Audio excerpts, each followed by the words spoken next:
2014 में मैं कांग्रेस का उम्मीदवार था। मुसलमान भाई यहाँ कांग्रेस की तरफ देख रहे थे, लेकिन यहाँ मजलिस कैंडिडेट को खड़ा किया गया। वो यही षड्यंत्र था, यहाँ कांग्रेस जीतने वाली थी, कांग्रेस की जीत को रोकने के लिए मजलिस को खड़ा किया गया। तो इस बार जब सीईसी बैठी दिल्ली में, तो 2014 के उम्मीदवार के रूप में मेरा नाम क्लियर किया गया है, लेकिन बाद में माइनॉरिटी भाइयों को और 2-3 जगह एडजस्ट करना बोल के डिमांड आए। जब महबूब नगर में एडजस्ट करने के लिए ट्राई कर, लेकिन वो टीडीपी को दिया गया था। तो अहमद पटेल साहब, मुकुल वासनिक साहब, उत्तम कुमार रेड्डी साहब बात के सोचे कि महेश जी को बुलाएंगे, बात करेंगे। तो अहमद साहब बोले कि और एक माइनॉरिटी को देने का एक डिमांड चल रहा, अब क्या करेंगे। मैं 1 मिनट भी नहीं सोचा, मैं छोड़ देता हूँ, वो भी ताहिर बिन हमदान के लिए छोड़ देता हूँ।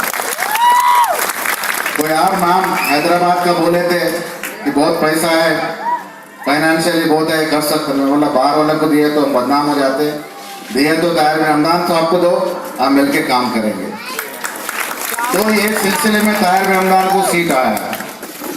बहुत गौर से सोचने वाली बात है। 85 में भी ताहिर बिन हमदान साहब यहाँ खड़े थे, हार गए थे। 30 साल के बाद फिर मौका मिल रहा है। तो हमारे भाई बोले अगर ऐसा मौका को हाथ से छूटने देते हैं तो आइंदा कभी मुसलमान को यहाँ सीट नहीं मिलती। तो बहुत गौर से सोचने वाली चीज, क्यों मुसलमान को सीट दी है, माइनॉरिटी भाई को सीट दी है। मैं पहले से बोलते आ रहा हूँ, यहाँ जितना हिंदू भाइयों का हक है निजामाबाद शहर में, उतना ही मुस्लिम भाई का हक है, क्योंकि आप भी 1/3 पॉपुलेशन है यहाँ। जब इतने पॉपुलेशन है, जगह भी अगर माइनॉरिटी को कंसिडर नहीं करते तो और कहाँ देंगे हम सीट। एमएलए सीट मिलना बहुत मामूली बात नहीं है, और ऐसे सीट को छोड़ना भी मामूली बात नहीं है। क्यों छोड़े हम, तो आज कांग्रेस पार्टी को सत्ता में लाना है। अगर तेलंगाना में आज की तारीख में तो क्रिटिकल कंडीशन में यहाँ माइनॉरिटी भाई को सीट दी गई है, और ऐसा हालात में दी गई है कि टीआरएस पार्टी पूरा मिला के 1 सीट बोधन में दिए। वही जिले में हम 2 सीट दिए, एक शबीर अली साहब को और ताहिर बिन हमदान साहब को। ये इससे साबित होता है Congress party real secular party है। कांग्रेस पार्टी में हिंदू, मुस्लिम, सिख, ईसाई सबकी जगह कायम है और एक ही लेवल में है। कांग्रेस पार्टी को कोई नीचे कोई ऊपर नहीं है। ये सारे संसार में पूरी सेक्युलर पार्टी है, जहां हर मजहब का, हर रिलीजन का हिफाजत की जाती है। यही मिसाल है, निजामाबाद में आज सीट दी है हमने। और अब देखिए पार्टियां बहुत है, टीआरएस पार्टी है, बीजेपी पार्टी है, कांग्रेस पार्टी है। लोग बहुत गौर से देख रहे हैं, निजामाबाद के लोग ही नहीं, यावत तेलंगाना निजामाबाद की तरफ देख रही है, क्या जजमेंट होने वाला है इधर। निजामाबाद की तरफ इसलिए देख रहे कि मुसलमान को एक मौका मिला, उसको कायम करते नहीं, यहां से छोड़ देते, इस पर देख रहे हैं। तो बहुत हिफाजत से सोच समझ के वोट देना जरूरी है। ताहिर साहब अगर यहाँ बहुत बड़ी मेजॉरिटी जीतते हैं तो कांग्रेस की इज्जत बढ़ा होती है, हम सब लोगों का इज्जत बढ़ा होती है। तो सैक्रिफाइस करके हम सीट छोड़ दिए, तो आप सीट छोड़िए तो मुश्किल में जाते। जब सीट छोड़े तो आप जिता के लाए तो इसका वो वैल्यू बढ़ती।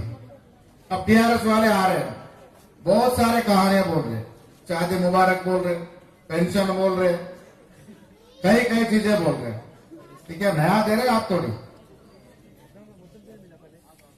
पेंशन स्कीम हो, शादी मुबारक हो, और कई स्कीम्स कांग्रेस पार्टी लॉन्च की। स्कीम है, अमाउंट में बढ़ोतरी होती रहती है। आज 10 रुपए सो चीज, कल 20 रुपए होता, परसों 30 रुपए होता। हर घर में पेंशन 200 के हिसाब से, एक घर में 5-6 पेंशन दिए हमने। आज एक घर के हिसाब से 1 पेंशन दे रहे, वही हो रहा है। तो हम सबसे पहले मैनिफेस्टो में 2000 का पेंशन डिक्लेयर करें। उन्होंने क्या करे, ऊपर से 1600 रुपए ऐड करे। ये क्यों नहीं करे पहले आप सत्ता में थे, 6 महीने पहले से क्यों नहीं लागू करे आप। शादी मुबारक 1 लाख दे रहे, बीच में कितने कमीशन कहा जा रहे हैं आपके लीडर। हम देंगे सीधा 1,50,000 आपके घर को पहुंचाएंगे। गरीब आदमी को 1 साल में 6 गैस सिलेंडर फ्री देंगे। बहुत बड़ी स्कीम है। मैं आपसे रिक्वेस्ट करता हूं कार्यकर्ता लोगों से, हर घर में जाए, इस स्कीमों के बारे में बोले आप। अभी तक घर डीप लेवल तक पहुंच रही नहीं है, 3-4 दिन बाकी है। हर स्कीम को पब्लिक तक ले जाए। और कांग्रेस का जितना अच्छा मैनिफेस्टो है कि इंडिया में कौन सा भी पार्टी का मैनिफेस्टो नहीं है। बहुत सारे चीज हमने 2 महीने मुश्किलात में कोशिश करके, बहुत मेहनत करके मैनिफेस्टो तैयार किया है। बहुत सारे चीजों को मैनिफेस्टो में डाले, हालांकि झूठे वायदे भी नहीं करे हम। मैनिफेस्टो डाले तो हर चीज को फाइनेंशियल इकोनॉमी से पूछ के ये अपने बजट में लागू होता नहीं होता तो ही हम वादा करें। जैसे केसीआर के वैसे झूठा वादा नहीं करे हम। ऐसे को मुख्यमंत्री बोला 12% का रिजर्वेशन